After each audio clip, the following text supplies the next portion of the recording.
Hi, and welcome back to Museum at Home. Now today we are going to look at a painting by the Dutch artist Vincent van Gogh. Vincent van Gogh is a very famous artist and we can recognise his paintings in museums and in galleries all over the world. He has a very interesting story to tell, and today we're going to learn a little bit more about what his story is. But the painting today that we're going to look at might not be what you'd expect from a world famous artist. It's not a painting of a beautiful landscape or the night sky or a portrait of a beautiful face. No, it's a painting of his bedroom. First of all, pause this video and go into your bedroom. Make a list of the 5 most obvious things that you notice when you walk in. What objects do you spot? Done that? Good. What were the most obvious things that you saw? Probably a bed, I would imagine, perhaps a wardrobe, maybe a pile of laundry, maybe a bookcase, perhaps a TV, an Xbox, maybe a desk. These things that we own or that we keep close to us can tell us a lot about our interests, our hobbies, and about us as people. So, what can we learn about Van Gogh from his bedroom? Let's find out. Let's have a look at Van Gogh's bedroom. This painting is kept at the Van Gogh Museum in Amsterdam in the Netherlands, and it was painted in 1888. Now at that time, Van Gogh was 35 years old, and he was living in the city of Arles in the south of France. Van Gogh had been in bed for several days, feeling very ill, and had been confined to his bedroom here in the house in Arles. So he decided to paint this picture of his room. In letters to his friends and to his family, he explained that to him, his bedroom symbolised the idea of rest, of sleep, and he wanted to capture that idea of rest in his painting. So, what objects can we spot in Van Gogh's bedroom? What things can you see?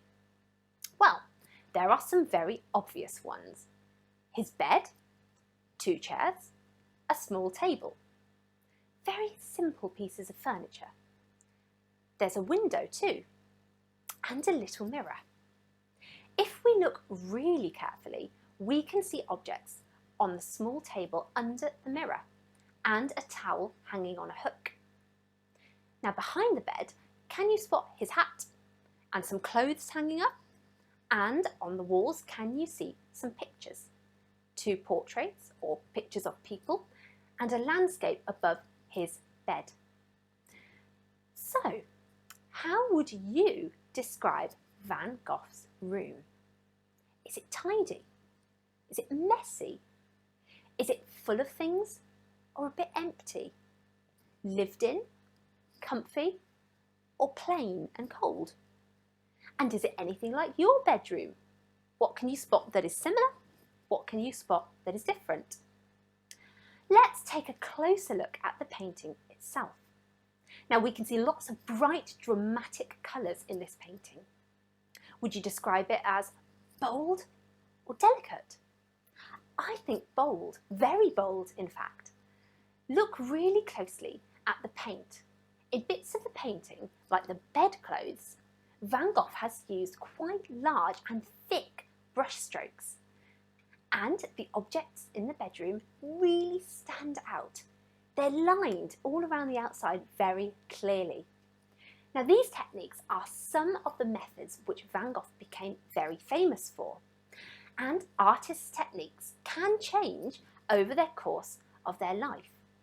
Now as a younger man, Van Gogh would often use dark colours, but his colours became generally brighter as he aged. In fact, in a letter to his brother, Vincent really emphasised how important the colours in his bedroom were. And he said that he wanted to draw out these colours in his painting of his room. But what a strange choice of subject. His room. Or is it?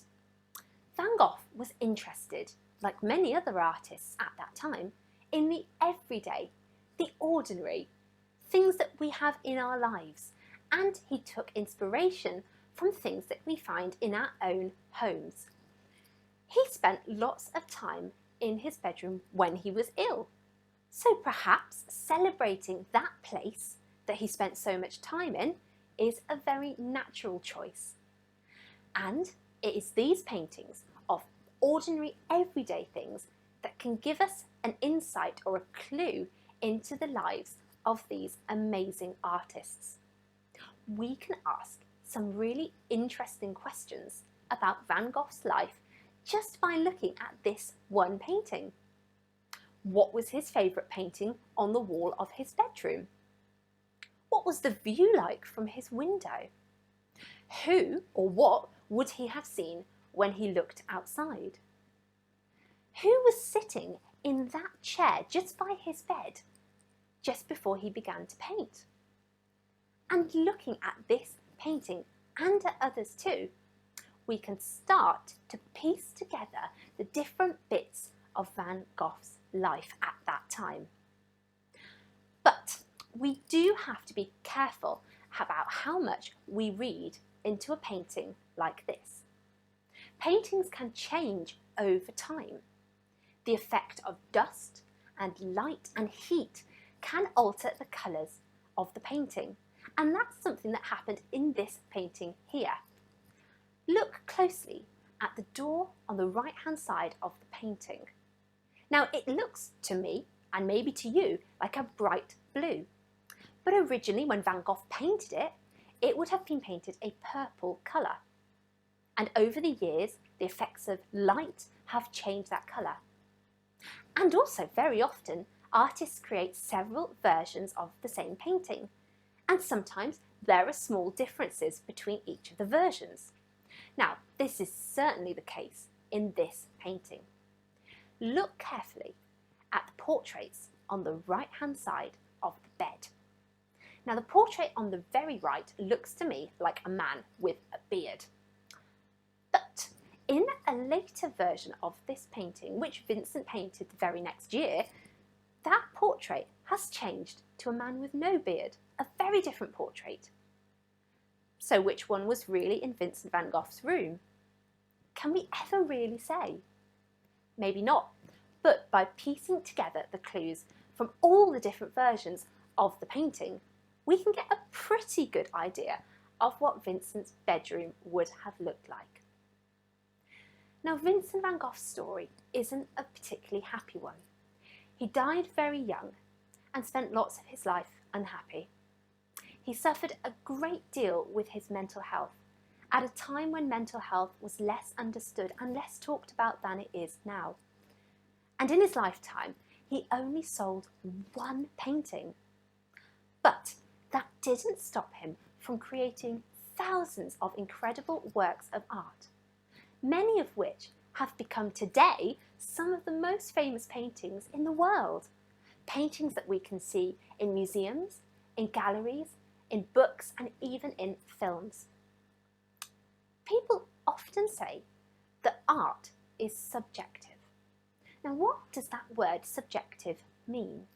Well, it really means that everyone is allowed to like or not like different pieces of art. Everyone has different tastes. In the same way that some people love Marmite and others hate it, people react very differently to works of art. And there's nothing wrong with disliking a style of art or a particular painting or a sculpture. The important thing is to work out what it is that you don't like about that piece of art and to be able to talk about it.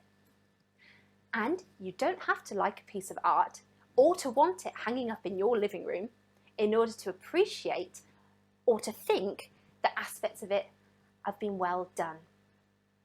So, before I go, I want to ask you to think over this question. What do you think of this painting? There's no right or wrong answer. It's completely up to you. Do you like it or not? Or are you ambivalent? Not sure either way. If you can, try and list 2 things about this painting that you like and 2 things that you would choose to do differently. And I'm sure that everyone will come up with very different lists. And that is what art is all about. Now, if you've enjoyed this topic, make sure you head to the activity pack where you can find some activities on this topic of Vincent van Gogh.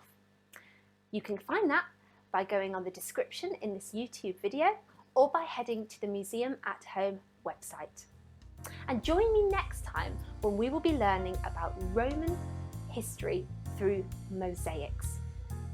So, see you next time for another episode of Museum at Home.